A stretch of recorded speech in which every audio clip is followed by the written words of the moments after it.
محمد بن قاسم نے وہ جوہر دکھائے تھے کہ 3 دن کے اندر سارے فوجی راجہ کے تتر بتر ہو گئے اور وہ راجہ بھی قیدی ہو کر کے گرفتار ہوا، ہمیشہ کے لیے خاتمہ ہوا، ایک تخت ختم ہوا، ایک ظلم ختم ہوا، ان عورتوں کو آزاد بھی کیا اور پرچم اسلام بھی لہرایا۔ السلام علیکم ورحمۃ اللہ وبرکاتہ۔ پیارے ناظرین، مفتی سلمان اظہری کا ایک بہت ہی شاندار اور بہت ہی زبردست بیان، جسے سن کر آپ کے رونگٹے کھڑے ہو جائیں، ایمانی جذبہ پیدا ہو جائے، ہمیں یہ معلوم ہو جائے کہ دنیا میں ہمیں کیوں بھیجا گیا ہے۔ آج جو مسلمانوں پر ظلم و زیادتی ہو رہی ہے، اس کو لے کر حضرت مولانا مفتی سلمان اظہری صاحب نے بہت ہی شاندار اور زبردست بیان دیا ہے۔ اس بیان نے طوفان مچا کے رکھ دیا ہے اور اپنے اندر ایمان کی تازگی پیدا کریں۔ تو چلیے سب سے پہلے حضرت مولانا مفتی سلمان اظہری صاحب کا یہ بیان سنتے ہیں، اس کے بعد انشاءاللہ بات کریں گے۔ اور اس کے رسول، اللہ فرماتا ہے میں غالب آؤں گا ضرور ضرور، اور میرے رسول، دنیا میں غلبہ ہوگا تو اللہ اور اس کے رسول کا ہی ہوگا۔ وقتی طور پر باطل طاقتیں، باطل طاغوتی طاقتیں اگر تھوڑی دیر کے لیے تخت پر آ جائیں یا اپنی طاقت کا مظاہرہ کریں تو یوں سمجھ لیں کہ یہ ایک چھوٹا سا وقت ہے، ورنہ ہمیشہ اللہ ہی کی عزت اور اس کے رسولوں کی ہی عزت ہوگی۔ میں آج آپ تمام حضرات کو ایک میسج یہ دینا چاہتا ہوں، جس قوم کو اللہ تعالیٰ نے عزت کا پروانہ عطا کیا کہ عزت تمہارے لیے ہے، اور جب ہمیں یہ پتہ چل گیا کہ اس کائنات میں ہماری ہی عزت ہونی چاہیے تو اس کی فکر بھی آپ کو ہونی چاہیے۔ ایسا کوئی کام نہ ہو جس سے تمہاری عزت خطرے میں آئے، اور اس بات کا بھی خیال ہونا چاہیے کہ صرف میری ہی نہیں، پورے مومنین کی عزت کا اللہ نے پروانہ عطا کیا، کہیں کسی ایمان والے کی عزت پر خطرہ آئے تو مجھے بھی بے چینی ہونی چاہیے۔ قرآن کا فرمان ہے کہ عزت مومنین کے لیے ہے۔ اللہ کے نبی صلی اللہ تعالیٰ علیہ وسلم نے تو یہ ارشاد فرمایا کہ میرے نزدیک مومن کی عزت کیا معنی رکھتی ہے جانتے ہیں؟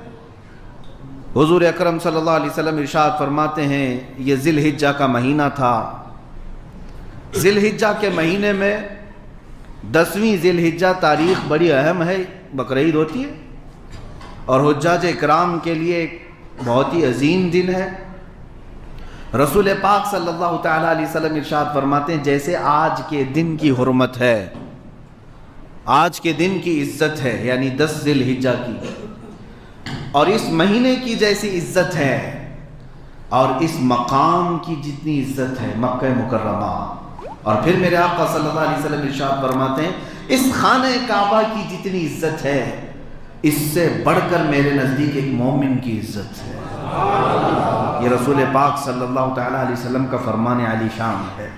مومن کی عزت، مومن کا خون، اس کی آبرو خانہ کعبہ سے بڑھ کر کے ہے۔ اس بات کا اندازہ رکھیں، کسی مومن کی عزت خطرے میں آتی تھی جب کبھی، تو ہماری تاریخ تو یہ بتاتی ہے کہ ہم اتنے غیرت مند تھے کہ ہم پھر کھانا پانی بھی چھوڑ دیا کرتے تھے۔ ہماری تاریخ یہ ہے کہ مومنین کی عزت پر کہیں خطرہ آ جائے تو ہم اپنے عیش و آرام کو ترک کر جاتے ہیں۔ جنگیں ہوئی ہیں، ان معاملات کو لے کر جنگیں ہوئی ہیں۔ ایک بہت اہم بات میں آپ کو بتا دوں کہ اگر آپ کے اندر غیرت باقی ہے تو سمجھ لو کہ آپ زندہ ہیں۔ یہ جملہ نوٹ کر لیں، غیرت باقی ہے تو زندہ ہیں، اور گالیاں سن کر اپنے لیے اپنے بھائیوں کے لیے خاموش ہیں تو پھر یہ مردہ لاش ہے۔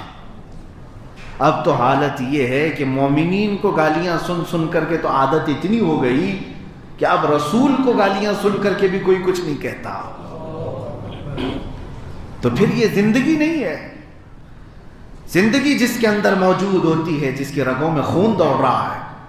میں آپ سے پوچھنا چاہتا ہوں کہ آپ کے گھر کے لیے آپ کا اتنا خیال ہوتا ہے کہ اگر آپ کے گھر کے اندر کوئی نظر بھی ڈال دے، عورتیں ہوتی ہیں، یا آپ کی عورت کی طرف کوئی ہاتھ بھی بڑھائے تو آپ کے اندر غیرت ہوگی تو آپ جواب دے دیتے ہیں اور اس سے لڑ پڑتے ہیں۔ تو یہ انسانی فطرت کا تقاضا ہے، اور جس کے اندر یہ بھی چیز چلی گئی تو سمجھ لیں اس کے اندر نہ مردانگی ہے نہ اس کے اندر زندگی ہے۔ میرے عزیزوں، میں غیرت کی بات کر رہا ہوں، آج اس کو ہمیں دوبارہ اپنے دلوں میں زندہ کرنا ہے۔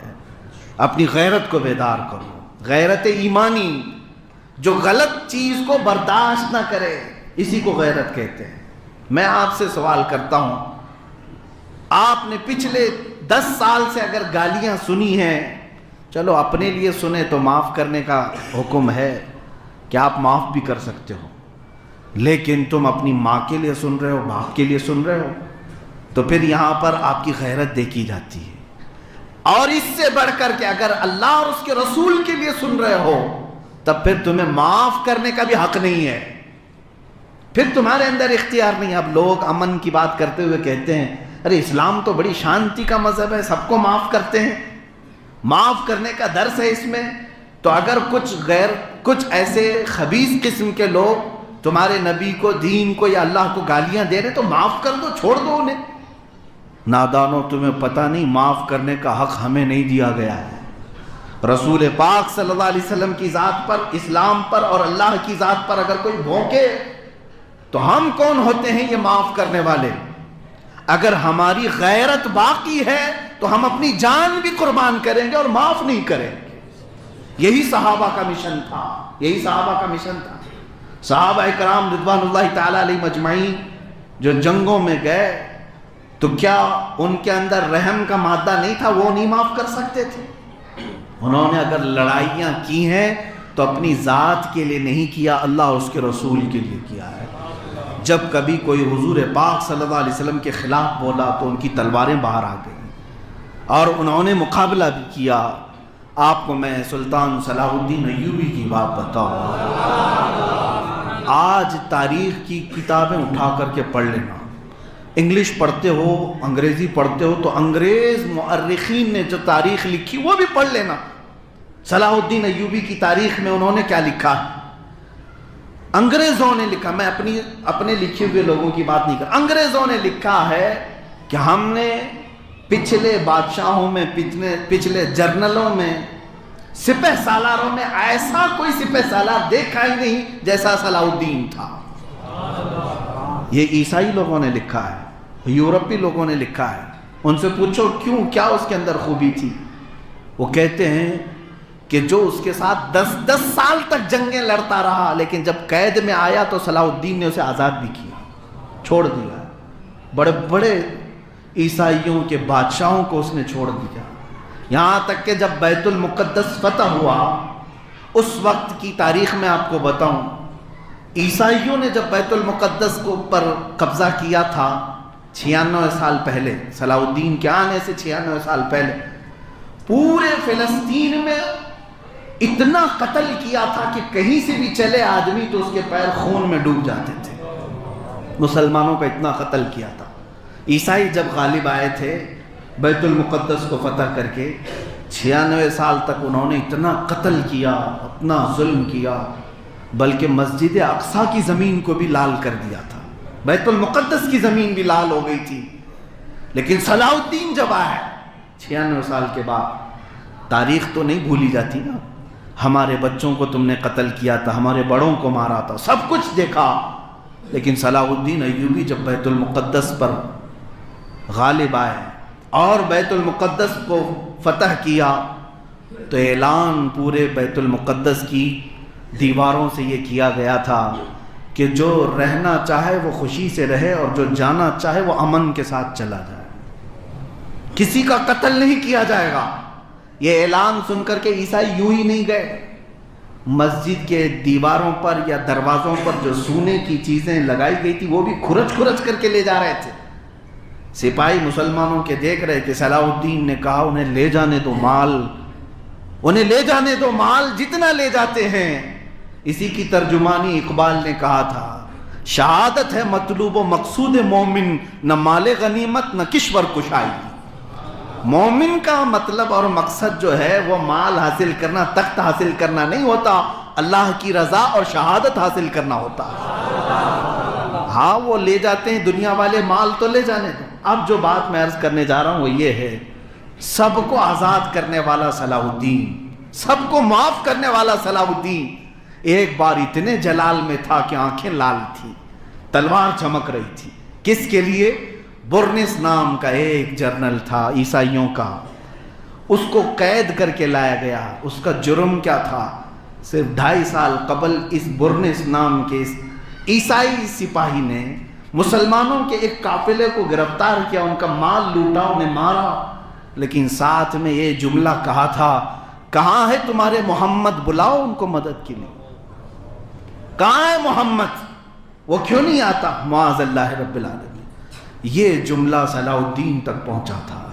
کہا کہ اس نے مارا تو مارا، مال تو لوٹا، لیکن نبی کونین کو اس طرح سے جملے کہہ کر کے بلایا. صلاح الدین اس وقت بیمار تھے، اللہ کی بارگاہ میں منت کرتے، نذر کرتے، مولا اتنی سانسیں اور بڑھا دے کہ میں اس گستاخ کو سب کے سامنے گردن قلم کروں.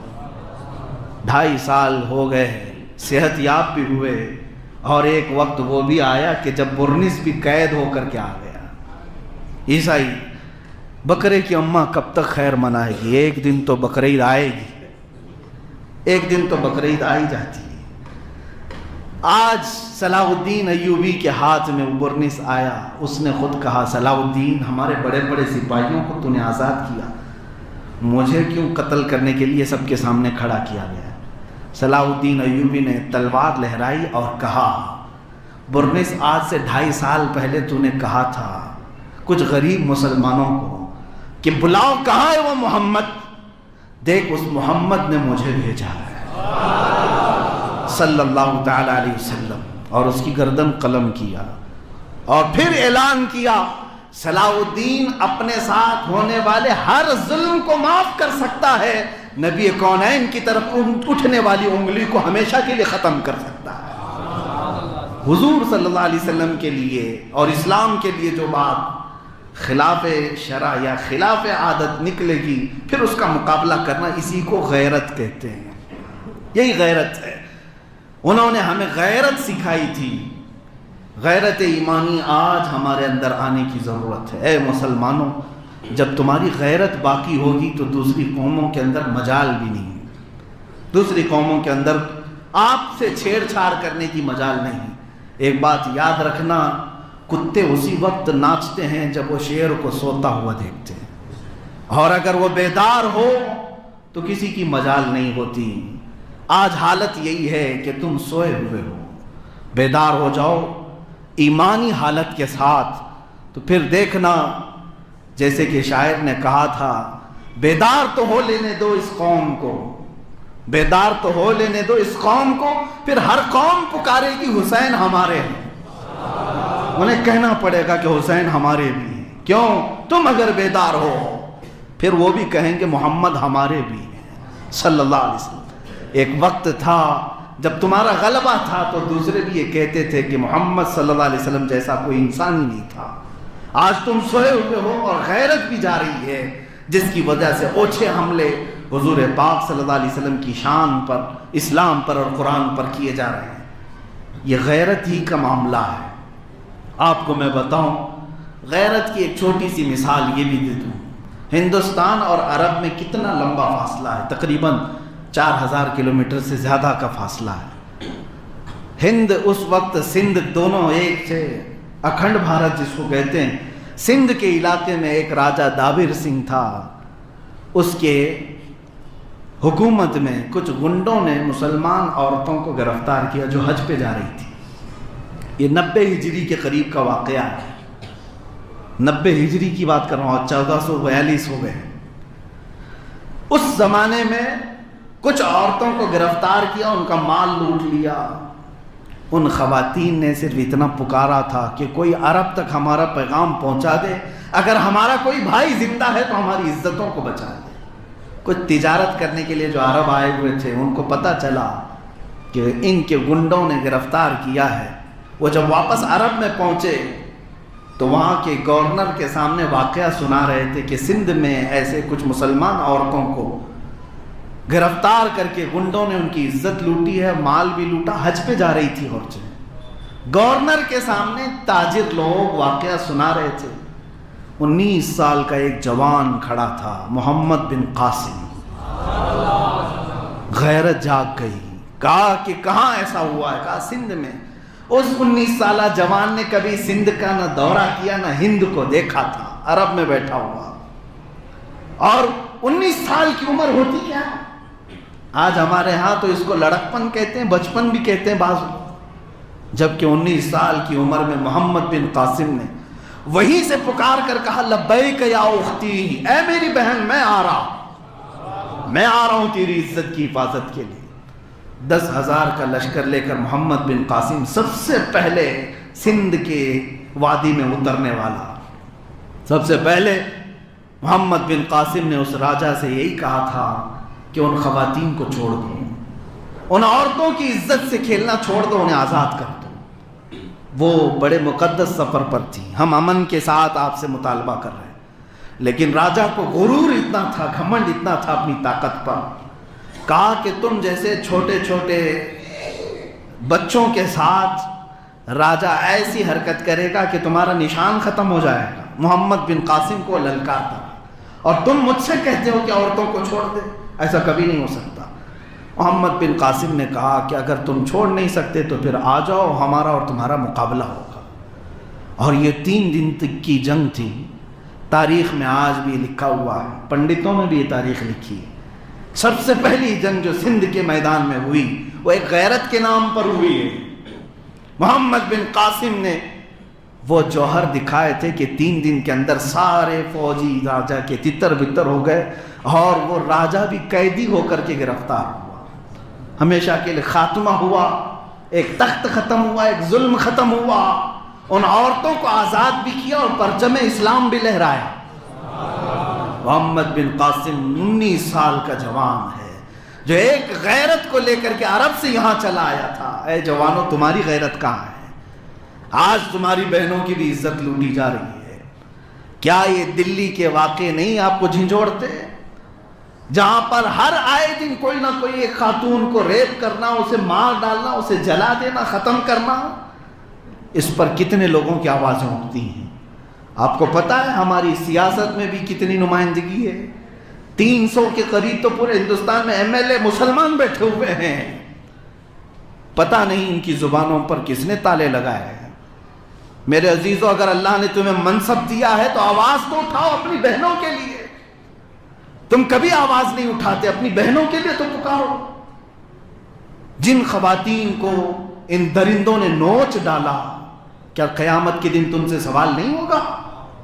قرآن کی آیتیں میں تمہیں پڑھ کر کے بتاتا ہوں. سورہ تکویر میں اللہ فرماتا ہے وَإِذَا الْمَوْءُودَةُ سُئِلَتْ بِأَيِّ ذَنبٍ قُتِلَتْ. قرآن کہتا ہے یہ جو دفنا دی جاتی تھیں عرب کی بچیاں, زندہ دفنا دی جاتی تھی پہلے لڑکیاں, تو قیامت کے دن یہ دفنائی ہوئی بچیاں کھڑی ہوں گی, ماری گئی ہوئی لڑکیاں کھڑی ہوں گی, اور وہ پوچھیں گی کہ مولا ان سے سوال کر کے مجھے کس جرم میں قتل کیا گیا تھا, مجھے کس گناہ پر مارا گیا تھا.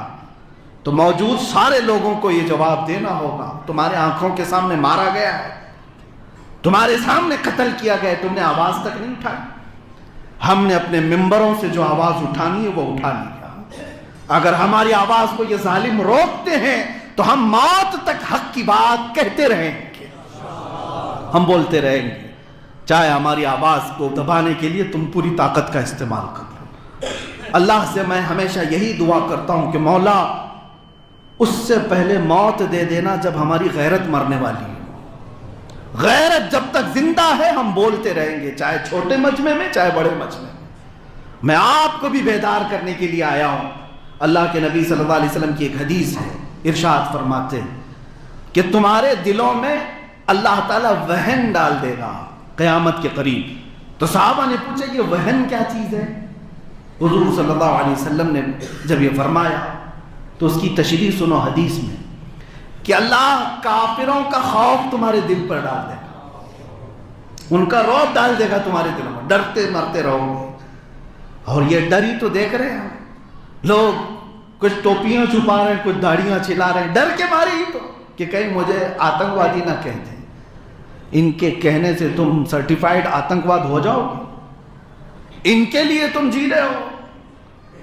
میں ہمیشہ یہ کہتا ہوں کہ 1000 یہ ہمارے لیے بھونکے آتنکوادی دہشت گردی، ہم نہ ان کا کھا رہے ہیں اور نہ ان کے لیے جی رہے ہیں، ہم اپنے خدا کا کھا رہے ہیں اور اس کے لیے جی رہے ہیں۔ جب رب تعالیٰ کی بارگاہ میں ہمارا دل صاف ہے تو دنیا کو بھونکنے دو، تم اپنے رب کے لیے سچے مومن بندے تو بن جاؤ۔